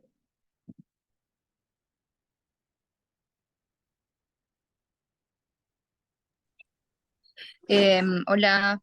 Bueno, en principio recojo ahí todo lo que decían hasta este momento y quería simplemente agregar algo que vengo pensando en relación a los estudios humano-animal. Bueno, yo empecé como etnógrafa a trabajar estos temas y lo que observo con el transcurso del tiempo y bueno, y del avance y un poco de la multiplicidad de los estudios es que nos hemos tenido que dedicar a leer filosofía, ¿no? A la par que trabajamos como etnógrafos, porque creo que principalmente quienes estamos sentados acá nos dedicamos a hacer antropología, hemos tenido que empezar a leer, y a leer como de manera muy comprometida filosofía, lo que nos ha hecho aún más fuertemente interdisciplinarios, ¿no? Esto que decían Tincho y Lola de la interdisciplina, al tiempo que hay una fuerte necesidad de los y las filósofas de sumergirse en el campo de estudios etnográficos. Y esto creo que es una variable muy de esta época, ¿no? Más allá de una enunciación que siempre ha estado presente de la necesidad de hacer interdisciplina, ahora se volvió una necesidad imperante, ¿no? Para poder entender los complejos campos en donde nos desarrollamos los y las etnógrafas, necesitamos hablar, por ejemplo, de la noción de humanidad, de animalidad, contextualizarla filosóficamente y viceversa, ¿no? Los y las filósofas han encontrado en los límites del mundo moderno una necesidad de saltarlo y bueno, y entonces irse hacia el lado de las etnografías. En este sentido, creo que la noción de mundos, una noción digamos que para asirla es necesario etnografía, filosofía, ¿no? Como que hay que abordarla desde múltiples esferas. Yo creo que es una noción muy productiva y que ha venido a contarnos un montón de cosas a los estudios humano-animal y los ha explotado en el buen sentido, ¿no? Nos lo ha pluralizado. Y lo que para mí viene a contar esta noción de mundos es que de ninguna manera podemos hablar de la humanidad sin ese, tenemos que hablar de las humanidades, porque al menos en mi experiencia entiendo que hay una humanidad en los mundos urbanos, o hay humanidades en los mundos urbanos, hay varias, están las humanidades campesinas, hay las humanidades indígenas y al mismo tiempo las animalidades. Entonces yo, por ejemplo, cuando hablo de la noción de animalidad en el mundo indígena en el que me desenvuelvo etnográficamente, tengo que hacer todo un recorrido para contextualizarla y ponerla en diálogo con lo que podría ser una noción de animalidad en el mundo campesino o en un mundo de personas cazadoras o en un mundo urbano, etc. Y esto lejos de ser negativo, todo lo contrario, ha sido una complejidad que nos ha permitido renovar las miradas sobre los estudios humano-animal, ¿no? Incluso esto nos permite hablar, por ejemplo, de que no hay una moralidad, esto de cuando uno se enfrenta a un campo donde se estudia la cacería, por ejemplo, entender que no hay una sola moralidad, que no podemos intervenir desde nuestra moralidad para dialogar con estas moralidades, con estas otras moralidades de campo. No existe una sola justicia, está la justicia del mundo, no sé, el mundo global, una justicia que uno podría hasta decir hegemónica, y están las justicias que se despliegan en los terrenos campesinos e indígenas. Y entonces por eso creo yo que la noción de mundos es una noción que ha transformado muchísimo el campo de los estudios humano-animal, y es una noción digamos, que nos grita que tenemos imaginación política, imaginación poética para poder dialogar con todos estos mundos emergentes, imaginación teórica, ¿no? Imaginación de todo tipo, imaginación epistémica. Y en este sentido, siempre me gusta un poco, bueno, y porque estamos encima a las puertas de una extinción masiva, en antropocentrismos de todo tipo, crisis política de todo tipo, los neofascismos avanzando en todos los territorios de América. Por todo eso, creo que, bueno, esta noción de mundo nos viene como a decir un montón de cosas ahí. Y bueno, y un texto que siempre me parece muy iluminador es un texto de Viveiros de Castro, que se llama Modelos y Ejemplos, siempre traerlo. Y bueno, y contar esto, ¿no? De que los ejemplos son esto que nosotros, los y las etnógrafas, y bueno, y ahora que también somos medio filósofos y medio sociólogos y medio todo un poco, andamos escribiendo en los campos en donde nos desenvolvemos, ¿no? Y entonces, esto que vamos escribiendo, estos ejemplos de estos otros mundos, con la intención de que puedan sentarse a dialogar con los ejemplos de otros mundos y en pos de no sé si al menos de una emancipación de otras vitalidades, como dicen Tincho y Aníbal ahí, con ese concepto tan hermoso, ¿no? Que creo que es vector de mundo, otras vitalidades, o rearmar los mundos de las vitalidades, con lo que eso implica, ¿no? La vida y la muerte adentro, etcétera. Entonces, bueno, ese es mi pequeño análisis, y sumar a la conversación, bueno, Argentina está viviendo un momento político muy particular, sumar que además a todas estas nociones de mundo hay que sumarle aún un colonialismo fuerte, ¿no? Que se vive en los territorios. Y entonces, bueno, estamos permanentemente, y pasó con la pandemia, ¿no? Como que estamos permanentemente poniendo de relieve estos otros mundos, estas otras epistemologías, estamos traccionando muy fuertemente estas imaginaciones poéticas, epistémicas, políticas, en un contexto que aún suena muy colonial, ¿no? O al menos así se está viviendo en este territorio, así se vivió con la pandemia, y me estoy refiriendo específicamente a cómo fue la gestión con los mundos indígenas, y bueno, y así se está viviendo al calor de estas nuevas eras políticas globales que se están sintiendo acá en Argentina. Bueno, gracias. Gracias, Celeste. Estaba Rubén para hablar. Sí, por seguir aportando un poco a este diálogo, ¿no? Me parecen muy interesantes las intervenciones que habéis tenido hasta ahora. Bueno, yo no vengo del ámbito de la antropología, vengo más bien del ámbito de la historia de la ciencia y también de los estudios sociales de la ciencia y la tecnología, y también de la primatología, es una mezcla un poco así rara. Y me parece que hay cuestiones de las que habéis abordado que son cruciales, ¿no? La idea de lo relacional o de lo social entendido como como asociaciones híbridas, siguiendo un poco las ideas de Gabriel Tarde y después del Estel, cuando habla de comunidades híbridas. Me parece que esto es interesante también para complejizar y problematizar el hecho de la relación, no sé si multiespecie, ecológica o como lo queramos denominar, ¿no?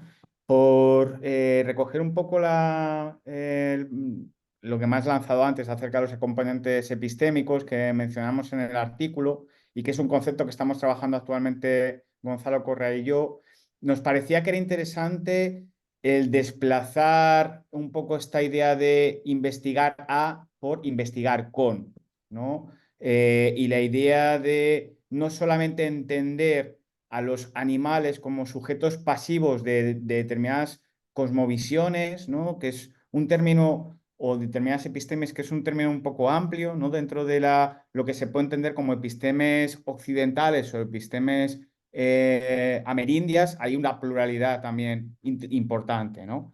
Nos interesaba más esta idea de investigar con y tenerles muy en cuenta como entidades semiótico-corporales complejas, ¿no? Me parece que ahora mismo hay un autor muy interesante que está trabajando en esta línea, que es Baptiste Morisot, y cuando él habla de esta idea de la traducción que se da en los dos direcciones, ¿no?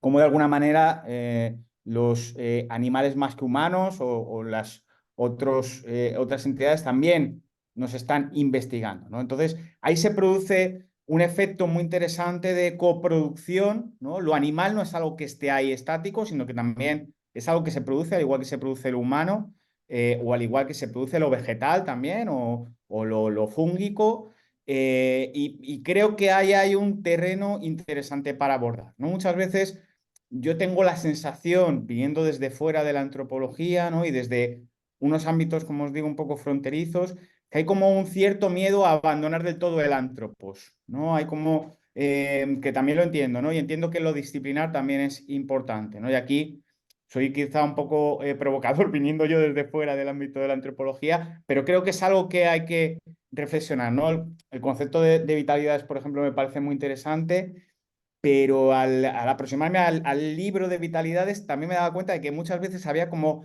cierto miedo a salir un poco del antropos, ¿no? Y creo que tal y como está ahora la situación y el panorama tan abierto en torno a estos estudios, creo que es interesante que vayamos un poco en ese sentido, ¿no? Me ha parecido muy interesante lo que ha aportado también Sofía en relación de cómo lo hospitalario y lo hostil están muy cercanos, ¿no? Y cómo, como también comenta Donna Haraway, el COVID también es un compañero, ¿no? Es una companion species, ¿no? Que nos puede aniquilar o que puede... Entonces, bueno, digamos que hay que digamos, no utilizar esta idea de lo animal no humano como meramente, no meramente, pero donde la carga simbólica creo que sigue teniendo una fuerza importante, sino analizarlo desde esta perspectiva semiótico corporal compleja, ¿no? Por así decirlo. Buenísimo. Sí. Dale. Bueno, genial. La verdad que agradezco mucho todos los comentarios. Quería preguntar antes de, bueno, de cerrar esta parte, ¿en dónde están Alejandro y Sofía ahora? ¿Qué horas son ahí?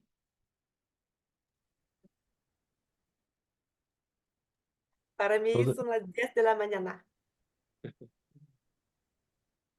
de 2:45 p.m. ¿Dónde están? Sofía está en Australia y yo en Canadá, perdón, Sofía y Rick. Bueno, especialmente entonces, gracias bueno, por el esfuerzo, y también, bueno, a todas y todos porque, bueno, es coordinar todas los time zones y, bueno, todas estas diferencias, bueno, sé que es un esfuerzo grande, así que, bueno, agradezco muchísimo. Y nada, también me parece importante resaltar que todo este giro más que humano, multiespecies, creo que ha estado muy, muy cercano a la búsqueda de nuevas formas de representación, pero no solo de representar, digamos, formas tradicionales de pensar, sino de incluir nuevas formas de representación en el pensamiento multiespecies. De hecho, algunos de los textos fundacionales de los estudios multiespecies están asociados a exposiciones artísticas. Y en ese sentido creo que esta revista por defecto incluye una sección que está destinada a este tipo de ejercicios y que bueno, no, la verdad que queda al pelo con lo que ha sido la temática de este dossier y que bueno, que es un poco lo que viene ahora a continuación, ¿no? Para la pregunta, quien de alguna manera coordina bien, ¿de qué se trata? Una sección de arte en la que, bueno, ella lo puede decir, pero es una sección que complementa de alguna manera, complementa académico, publicación tradicional, con un esquema variado de arte gráfico, y que bueno, que acompaña.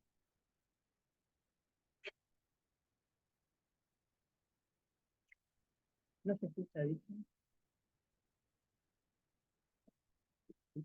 No. Hola. ¿Se escucha? ¿No?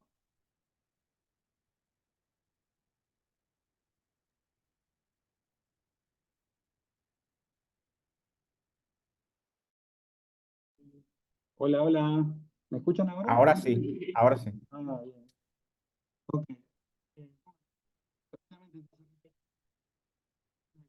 Una sección de arte. Ahora no. ¿Ahora no? Está juguetona la compu. A ver.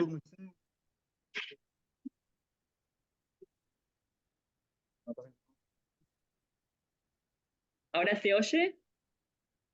Sí, parece que sí. A ver. Bien. Y Gerardo, ¿se puede poner la presentación? Bueno, buenas tardes para todos.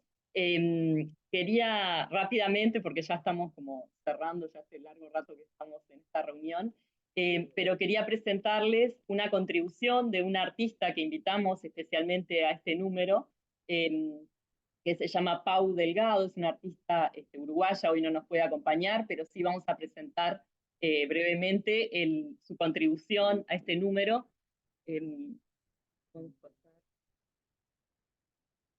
Bien. Ella, bueno, rápidamente les cuento un poco primero qué es la sección Mainumbi de la revista. Es una sección donde nosotros presentamos y traemos a la revista distintas expresiones artísticas. Hemos visto desde documentales de cine, bueno, diferentes fotografía, artistas visuales de diferente tipo. Y en este caso, Pau viene haciendo un trabajo de arte muy conceptual, donde ella, bueno, viene investigando en distintas cuestiones, pero en los últimos años viene investigando en esta conversación interespecies.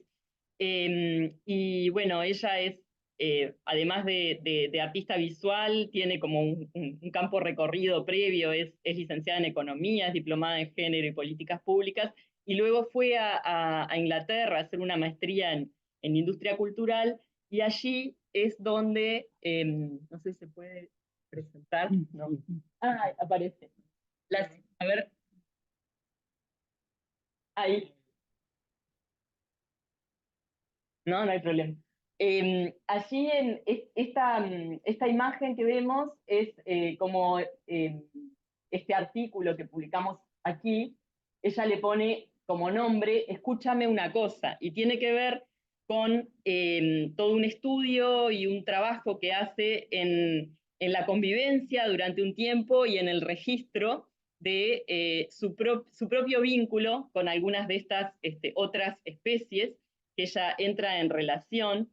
Y bueno, voy a leer algunas cosas muy breves, acompañado de imágenes que ella misma toma en estas relaciones con estas especies, y que es parte de una exposición que ella hizo en el zoológico, en el ex zoológico de Villa Dolores de Montevideo, de Uruguay, en el espacio donde habitaban las jirafas, que ya no están allí, pero bueno, ella intervino ese espacio hace unos meses y hizo un film a partir de estas imágenes que ella toma, y lo que hace es crear como una relación de confianza con estas otras especies, donde se acerca a ellas, donde las escucha, y donde de alguna manera ella dice que escúchame una cosa capta el momento interespecie en esa cercanía, en el silencio, en la mirada detenida, que nos conecta con el afecto, que impregna esta convivencia y que logra ponernos en contacto con una emocionalidad.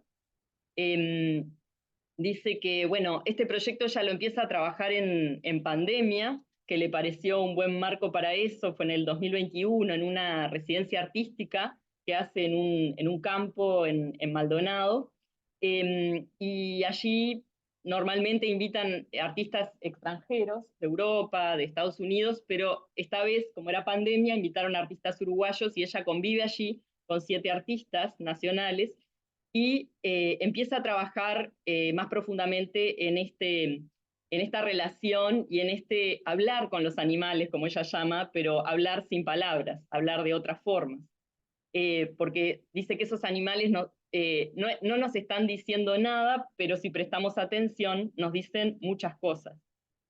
Entonces, bueno, entre 2015 y 2016 ella estuvo en Inglaterra haciendo una maestría en industria cultural, y allí un curso que la impactó mucho se llamaba Embodiment and Experience, que sería algo así como corporización y experiencia, y ahí había un montón de aproximaciones a la idea de cómo se entienden los cuerpos, y ella en su práctica artística previa había trabajado mucho sobre cuerpos, identidades, pero más desde la mirada de género y desde la mirada de lo humano.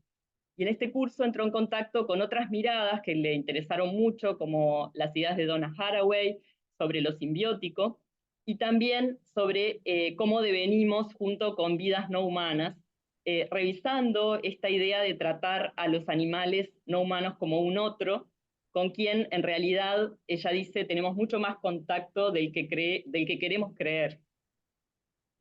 Disculpad, no sé si estáis compartiendo la pantalla adecuada porque lo que vemos es el escritorio. No sé si habéis empezado ya a poner imágenes. No se están viendo entonces. No, Ya vamos vemos el escritorio. a tratar de... Dice que ven solo el escritorio. Aquí viene Gerardo a ayudarnos un poco. Gracias. A ver si se puede compartir.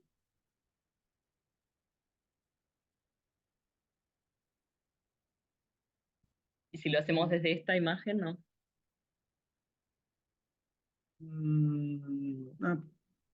A ver aquí. Podría ser, yo tendría que dejar que tú compartas. A ver si lo vamos.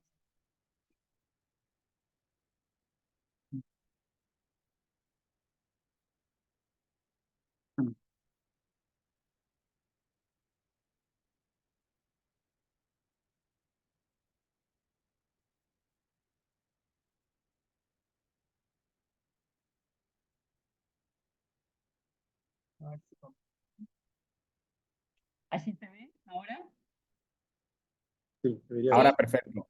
Bien. Perfecto. Gracias. Bueno, gracias. Este es el afiche de esa exposición que les decía que hizo en el espacio donde habitaban en su momento, cuando nosotros éramos niños, que existía el zoológico como en muchas ciudades del mundo. Bueno, allí habitaban las jirafas y ella hizo en ese espacio toda su instalación artística. A ver si se pueden ver ahora. Ahora no me deja pasar por adelante. Con este. Porque... A ver. ¿acá? Porque aquí les quiero mostrar sus imágenes. No, así. Era con fuerza. A ver ahora. No pasa por acá. La tecnología no se está jugando en contra. A ver. No se puede. Ahí, ahora sí. Ahora sí. Perfecto, sí. Perfecto. Aparece un mono con una banana. Bien. Bueno, estábamos hablando en esto de Embodiment and Experience, hoy les comentaba, fue un curso que ella realiza en Londres y a partir de ahí le empieza a surgir todo un interés por esta temática, en esto de la corporización y experiencia. Entonces, bueno, luego, a ver si pasamos, ¿se ve ahora? Aquí en esto de las comunicadoras interespecies, ella nos dice que cada vez más hay personas, pero en particular mujeres, que algunas se denominan chamanas, otras no, que se identifican como comunicadoras interespecies.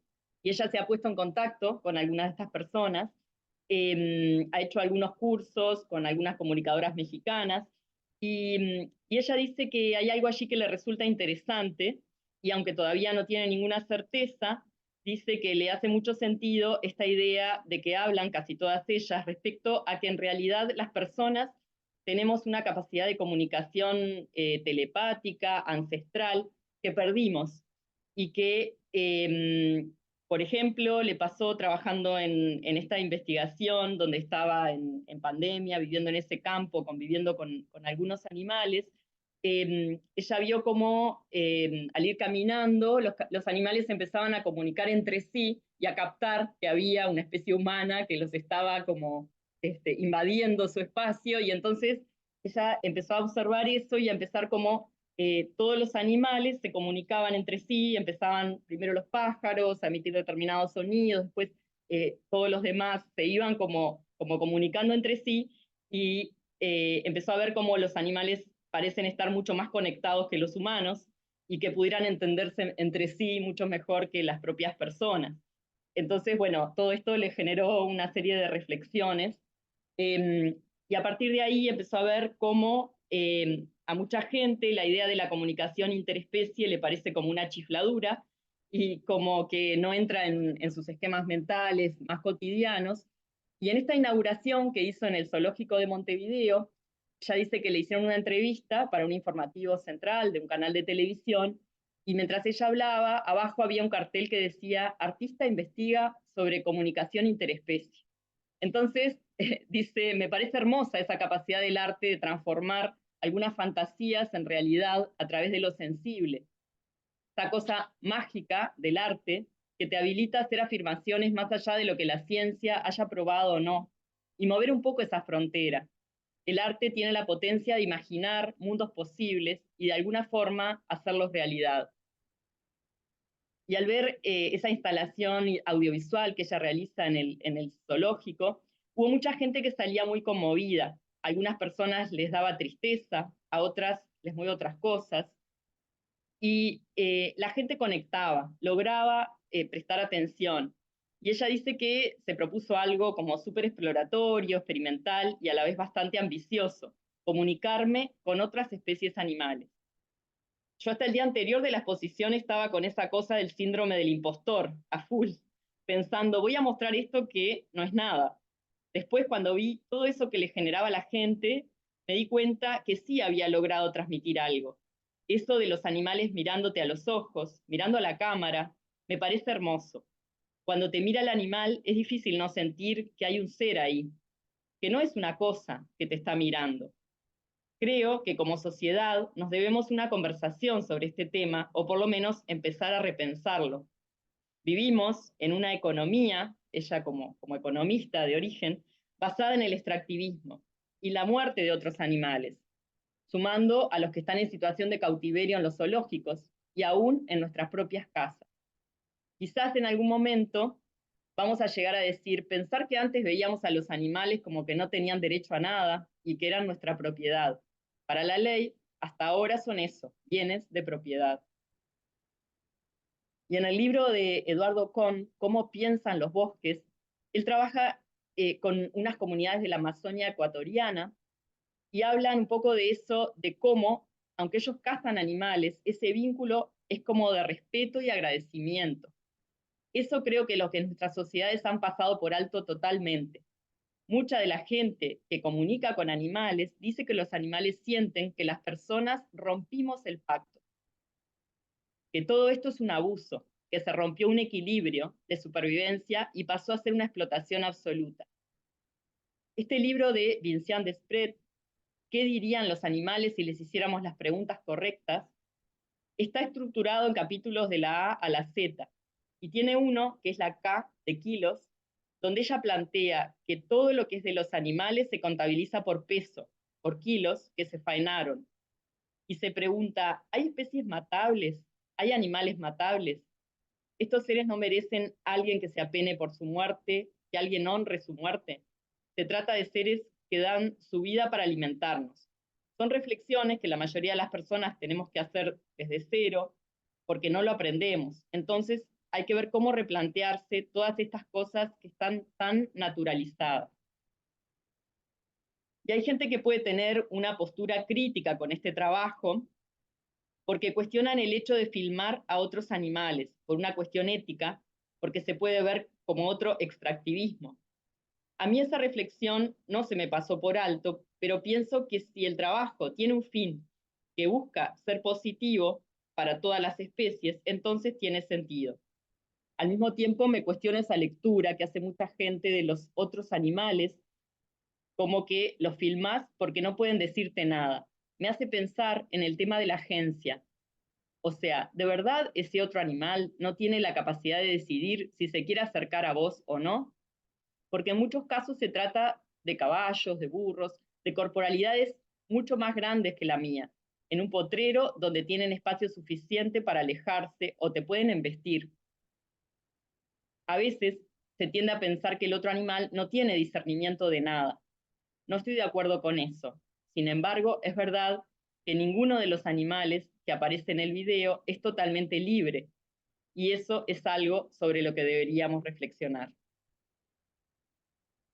Bueno, y para finalizar así, les cuento algo del inicio, que por esto rápido no pudimos comentarles mucho, que esta sección Mainumbi, que en realidad tiene como inspirador al colibrí, que es un animal originario de América, que en realidad con Federico Sequeira, que es con quien compartimos esta sección de la revista desde su inicio, que él es egresado en artes, ahora estuvo durante un rato, pero se tuvo que retirar antes.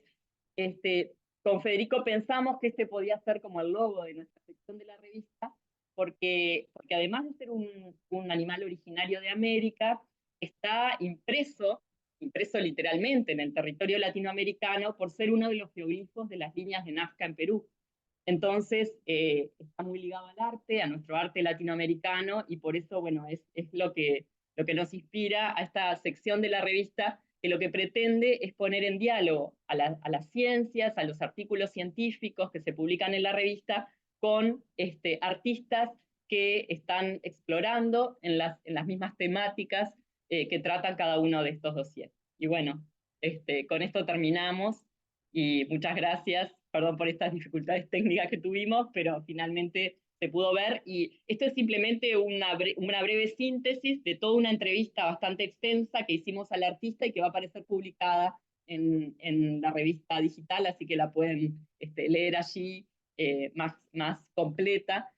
Hoy les quisimos presentar algunos flashes de esta entrevista.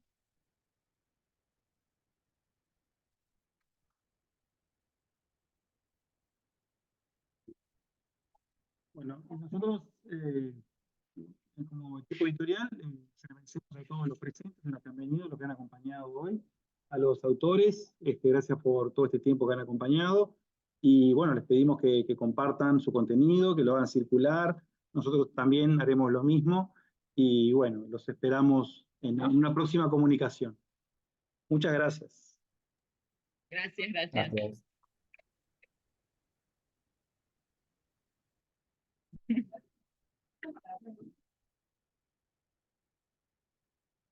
O por suerte pudimos verlo desde acá. Pero no sé por qué no compartía ahí. Claro. Pero bueno, logramos. Yo tengo, lo que pasa es que tengo 2 monitores. Acá tengo uno. Capaz que fue ese. Claro. Claro. Bueno, nos vemos, un gusto. Gracias por todo. Gracias, nos vemos. Gracias.